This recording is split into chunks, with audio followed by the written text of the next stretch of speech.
Hi, I'm Bjorn Bergman, an analyst from the nonprofit conservation technology group SkyTruth. Although I've spent most of my life in the United States, I also spent part of my childhood in Peru, where my father was doing a study of traditional agriculture around Lake Titicaca. There I became fluent in Spanish and would often ride along on trips out to visit villages along the lake. I also heard a lot of stories about what were then a few often impassable roads leading down towards the Amazon. I remember asking about a sign for the coming interoceanic highway, which was then still in the planning stages. I couldn't have known then what would be the consequences of this new road for the region. Years later, I returned to Peru while I was with SkyTruth and traveled along this new highway as it followed the course of the Inambari River and witnessed the changes to this once remote area as it was opened up for logging and mining. My experience at SkyTruth has mostly been with marine applications. One tool I've become very familiar with is satellite radar imagery, which we use to detect vessels at sea and monitor for oil slicks on the water. So I was really intrigued to see a demonstration using the same data source for monitoring for forest cover change. At SkyTruth, we began experimenting with specifically detecting mining activity in the southern Peruvian Amazon. We heard about the Artisanal Mining Challenge and decided to produce a public mapping platform for tracking mining in tropical forests. So I'm proud to present to you today Project Inambari. Conservation groups, government agencies, and local community leaders in the Amazon region lack the resources to routinely survey remote areas for illegal mining activity, making it difficult to shut down mining operations at an early stage to prevent environmental damage. Through the use of satellite radar imagery, Project Inambari will provide these actors with accurate and timely information that shines a spotlight on mining activities in remote, biologically diverse, and vulnerable communities. So how can we be confident that we can create the most effective public map platform that drives change on the ground and also convince foundations to pay for it?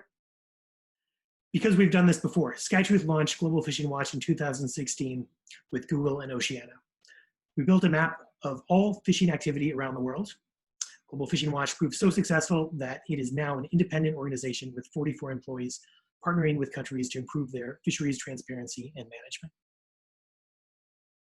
We've seen many headlines showing the horrific environmental and human consequences of illegal mining in the Amazon. Conservation groups, government agencies, and local community leaders in the region lack the resources to routinely survey remote areas for illegal mining activity, making it difficult to shut down mining operations at an early stage. Our solution is an open mapping platform using satellite radar to detect and track mining activity. Here you can see the interface for Project Inambari, which illustrates the expansion of mining in Madre de Dios, Peru. Christian Thomas, a geospatial engineer at SkyTruth, will tell us more about how Project Inambari works. Thanks, Bjorn. Tropical rainforests often experience heavy cloud cover, which makes it difficult or impossible for some satellites to detect changes on the ground. Radar satellites, however, transmit signals that are strong enough to pierce clouds. Our approach for identifying artisanal mining utilizes radar imagery collected by the European Space Agency's Sentinel-1 satellites. This allows us to collect data about the Earth even on cloudy days. And while radar is able to see through clouds, it lacks the spectral data provided by optical satellite sensors. To compensate for this, our model includes a processing step which cleans and enhances each image. Following this, the images are analyzed using a random forest classifier that we've trained to identify land cover types. The output of that is seen here. Areas in red are classified as likely mines, while areas in yellow correspond to cleared forest, green is forest, and blue is water. We know of 3 other organizations that could help users identify illegal mining in the Amazon. The first is Global Forest Watch, which generates maps of deforestation around the world. However, Global Forest Watch doesn't identify the causes of deforestation. The second is monitoring of the Indian Amazon Project, which uses satellite imagery to monitor changes to tropical rainforests and issues specific reports on particular areas. The third is the Amazon Georeference Socio-Environmental Information Network, or RAISE-G, which has a public map showing locations of reported mining activity and delineating certain rivers that have been affected. Project Inambari can be used in conjunction with these tools, but provides key additional information on a regular basis, automatically identifying deforestation caused specifically by mining while avoiding unpredictable gaps in time caused by cloud cover. Thanks, Christian. Project Inambari will be a powerful tool for government authorities and conservation groups to track illegal mining activity in remote sensitive areas. Over time, Project Inambari will become increasingly accessible to local communities with mobile phone coverage as well, enabling them to identify new activity within their region. So we spoke with agents of Peru's National Service for Protected Areas, CERNAP, and asked what capabilities they would like to have for satellite monitoring of protected areas in the jungle. They told us they need more certainty of the cause of deforestation before deploying resources on the ground. And they need a fully automated map with greater coverage of the region. We also spoke with Wildlife Conservation Society's team in Peru, who are tracking deforestation around a national park.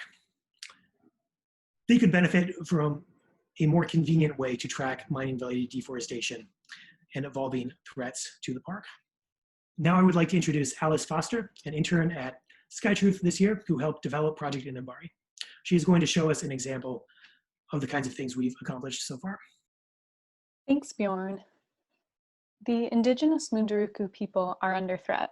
They're trying to get the rights to their land and public support for their struggle, and we think Project Inambari can help. So here we have data loaded from 2019 until May 2020, and we're going to zoom in to the eastern side of the reserve where recent mining has been reported. This streak on the map indicates a recent expansion of the mined area. We can turn on other imagery and data layers to confirm what we're seeing.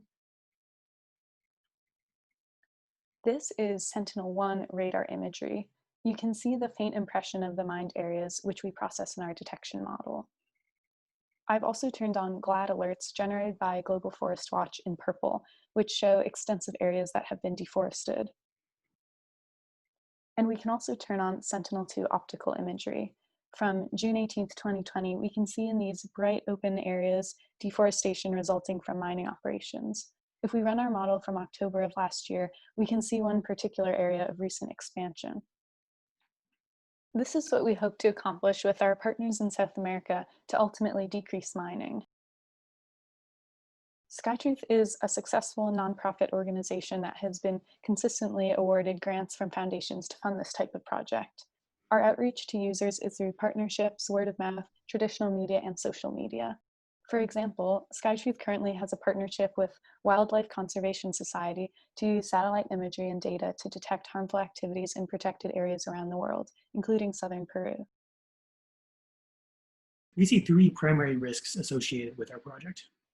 One is that our model won't get precise enough results using Sentinel-1 data alone. If this is a problem, one possibility is that we could bring in data from another source.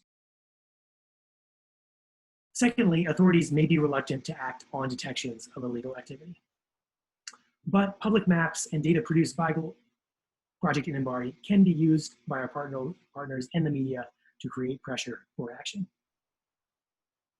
And third, Sentinel-1 satellites will not be operational forever. But we can access other government and commercial sources of satellite radar. Our next steps will be to automate the data processing pipeline, to scale up the map for the entire Peruvian region and the entire Amazon, to automate the creation of alert notifications when new mining occurs, to optimize the platform for mobile devices, and to incorporate new data sources to improve the model's performance. This phase of Project Inambari will require $150,000 per year for 2 years to cover staff costs.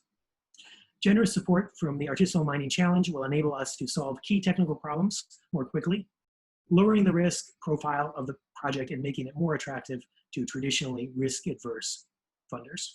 Project Inambari is a team effort led by SkyTruth, and we're now very excited to also welcome experts from Wake Forest and Cincia as part of the team. Please watch our supplemental video to learn more about this partnership. And here you can see some links to live versions of our map prototype. So thank you for reviewing Project Inambari. I've been hearing stories from the Amazon since I was very young, so I'm really excited to have the chance to work on a project that can ultimately help the local communities most affected by illegal mining. I believe we have demonstrated a new novel approach to detecting mining and have a proven track record of driving change by making harmful resource extraction easily trackable by the public. Thanks.